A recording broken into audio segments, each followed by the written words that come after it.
Where did you do your undergraduate, master's, and your advanced? I had an undergraduate and master's degree in special education from the University of Connecticut. I taught in a special education classroom, 6th, 7th, and 8th graders for 3 years just outside of Hartford, Connecticut, and then went to graduate school at the University of Minnesota for my PhD. Why were you and your colleagues interested in this topic of absenteeism and its impact in later years? The interest in absenteeism comes from really two kind of angles. You know, one is more of a developmental angle. We look at schools as resources for children's learning and development, and so trying to understand their the ways in which their exposure to those resources matters for their development is really important.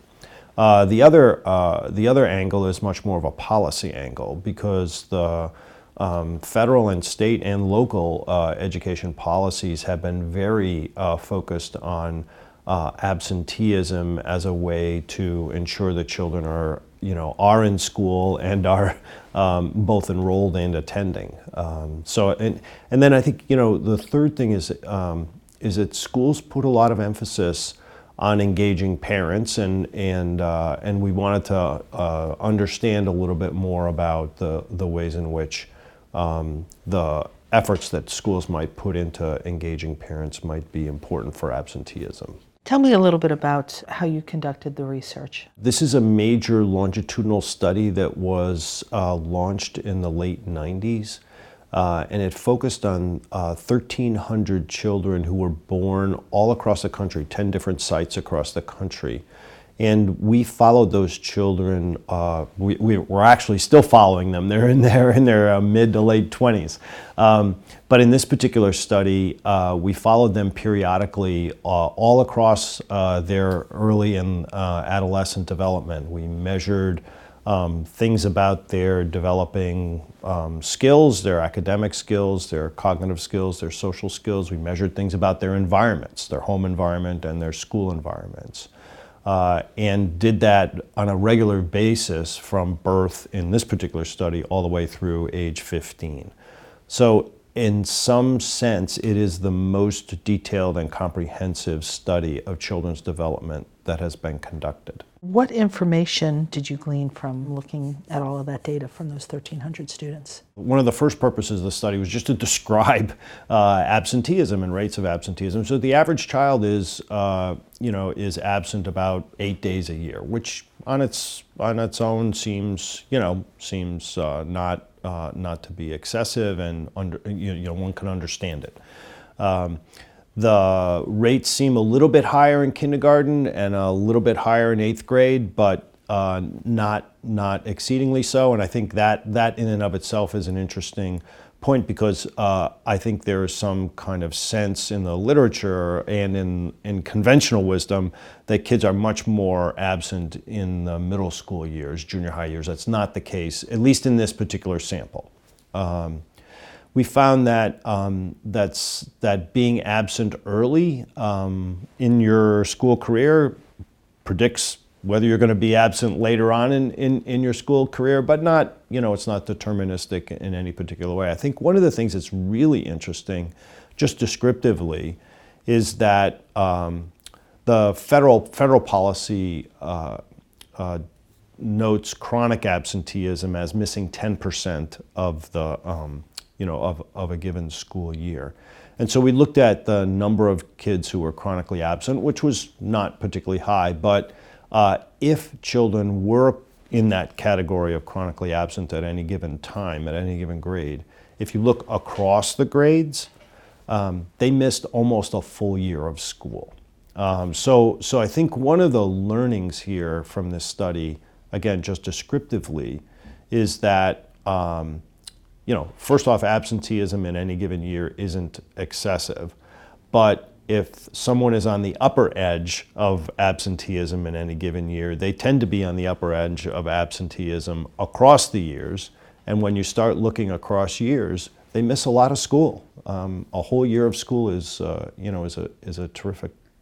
terrifically large number of days. Is that a full year from kindergarten through 12th grade? No, we're just looking through 8th grade here. The other things that we learned from the study are that children who tend to be absent more often across this kindergarten to 8th grade span tend to do less well on tests of academic performance at age 15. They tend to be socially demonstrating more signs of disruptive behavior and some of the kind of sadness and withdrawal behaviors that we sometimes see.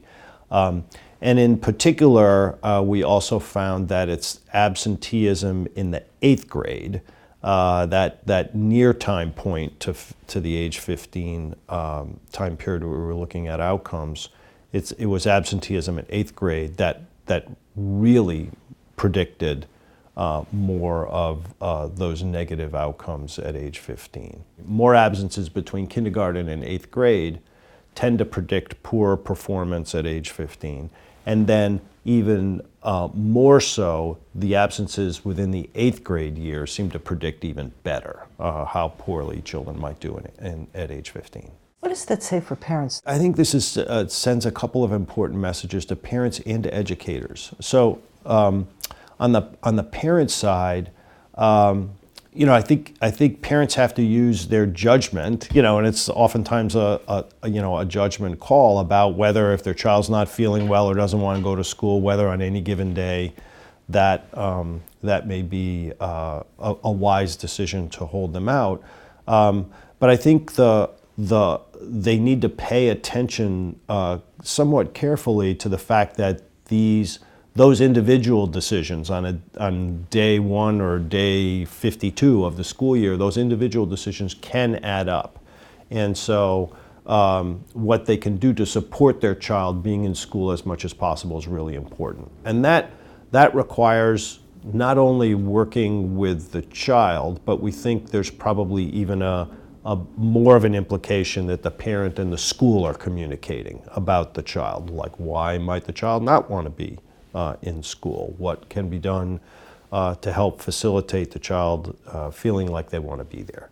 On the school side, we think it's also quite important that schools monitor this in a way that first sends a consistent message that's important for children to be in school.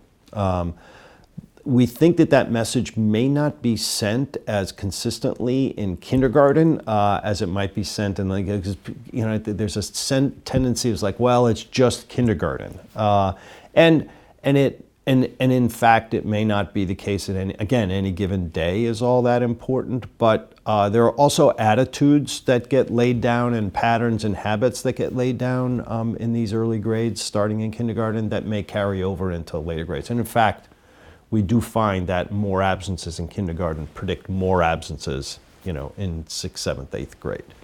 But I think the other important point of this is that schools need to monitor kids that are edging toward that more chronic, excessive absence part of the population, and doing what they can to intervene with parents and families and the children, again, to sort out, what are the barriers to this child getting to school? Is it transportation? Or are there things about the child's experiences in school, whether they might be being bullied by peers, whether the schoolwork is too hard or too confusing, or whether they're having challenges, with a particular teacher?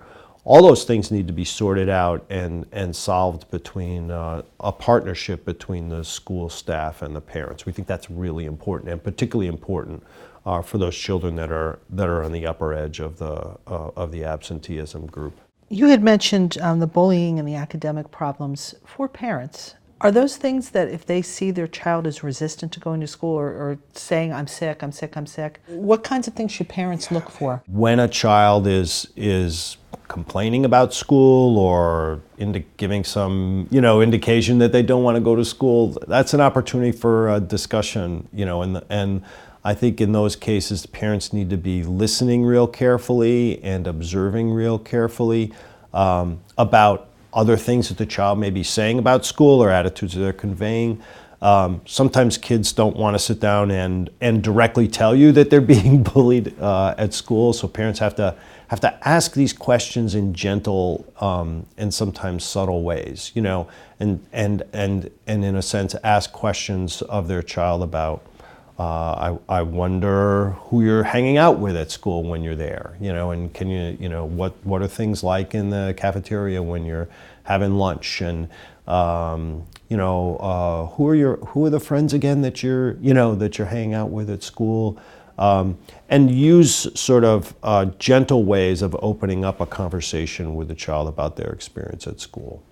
In terms of all of those missed days, what does that mean in terms of education? So imagine, you know, 8 years, 8 years, and you remove a whole year. That's an eighth, you know, a very big proportion of exposure to learning. And we actually looked at this in terms of the value of a given day. And you know, these are statistics, but there is some value statistically to attending on any given day.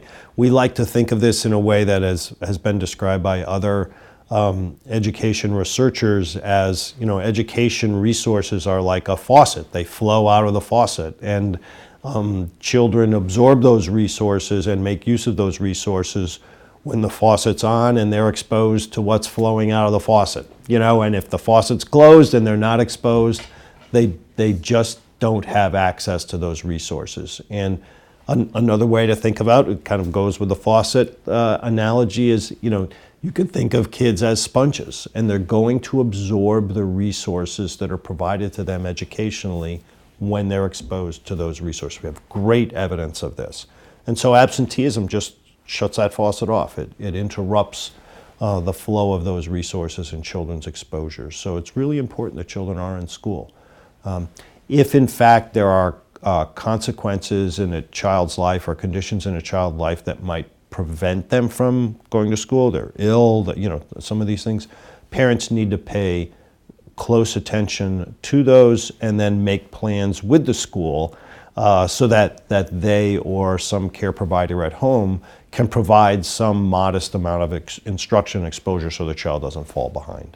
What was it about that 8th grade year that seemed pivotal? I think most every parent would, and actually most every student would describe 8th grade as, you know, one of these years that's a little challenging. I think you see in most 8th grades the transition out of these middle years into high school. There tends to be much more emphasis on the importance of the peer group, and peers really kind of take over for kids at that age band. And that, in fact, could be one of the reasons why kids are a little more absent, because there may be challenges in the peer group. And the academic expectations start really ratcheting up in 8th grade. And so you have both of those things coming together, which oftentimes creates real pressure for high achieving students and real difficulty for students that are low achieving. Both of those are converging, you know, in the population to lead to more kids not wanting to be in school. Do you find that there's more absenteeism among those high achieving students and those low achieving? Both. So we were careful to look at this because we wanted to understand whether this is absenteeism phenomenon just in low achieving children, you know, coming from homes that might be more stressed, or is it something that, you know, resides more in the high achieving population. Fortunately, we had a whole span of those kinds of kids and families in the study sample, and there was no clear pattern that absenteeism piled up in one or another group of kids. Is there anything I didn't ask you that you would want to make sure that people know?